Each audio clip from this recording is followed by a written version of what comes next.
for both Israel and the Palestinian people is for Hamas to be have the resources to go after a terrorist organization in Hamas.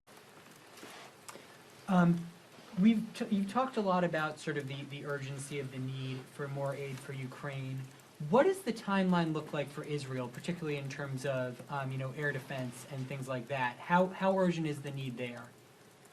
Well, I think our view from the very beginning has been, and I'm going to yield to a few of our colleagues to just close this out, but that this is a dangerous world and everything is interconnected, and that it's important for us to stand with our democratic allies in Israel as it fights an existential war against Hamas, a brutal terrorist organization.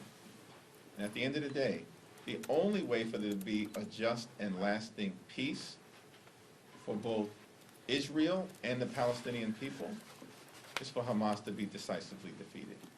And so it's important for us to step in and make sure that Israel has the ability to do just that, in the best interest of Israel, the Palestinian people, the region, and the free world. The same is the case as it relates to our allies in the Indo-Pacific, Taiwan, Japan, and South Korea. And I'm thankful, under the leadership of President Biden, that we now see a historic alliance between South Korea and Japan. Everyone recognizes the challenges in that part of the world, and America can't abandon it. And of course, we understand the urgency in Ukraine. Let me just end by allowing our Marines to close us out. So I don't know, Salud, if you have any final words.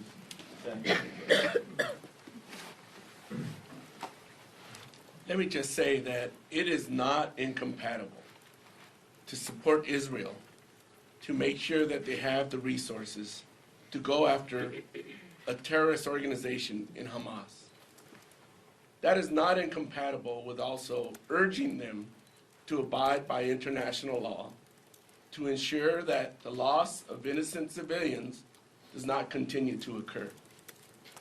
Those are two important goals to keep in mind. And this National Security Supplemental provides us the resources to achieve both. Thank you.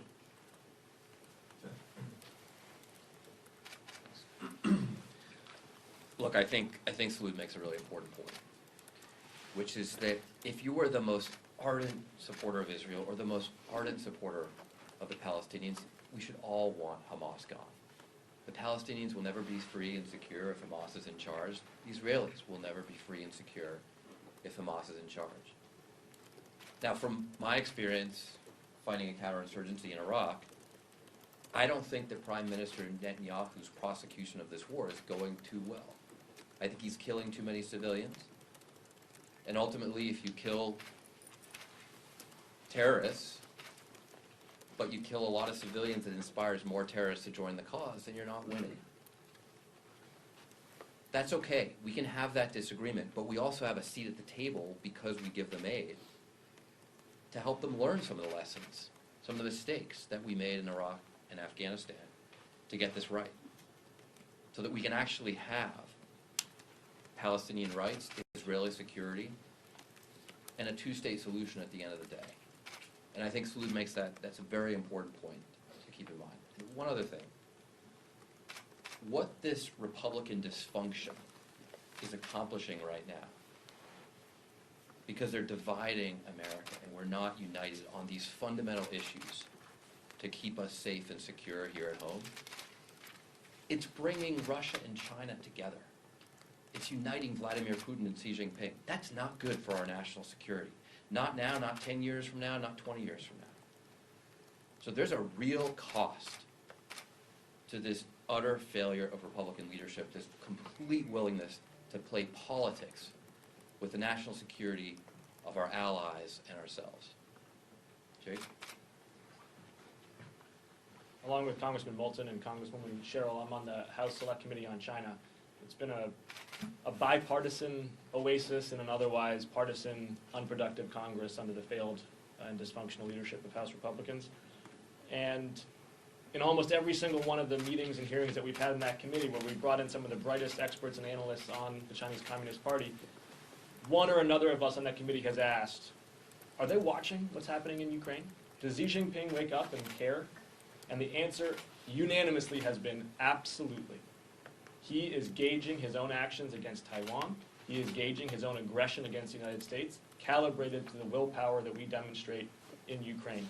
So I say now to my Republican colleagues on the House Select Committee on China, if you are serious about standing tall and winning the 21st century against the Chinese Communist Party, join us now in bringing this supplemental to the floor for a vote so we stand tall against Russia. Thank you. Thank you, everyone. A brutal terrorist organization. And at the end of the day, the only way for there to be a just and lasting peace, and that it's important for us to stand with our democratic allies. In Israel, the challenges in that part of the world, and America can't. Let me just say that it is not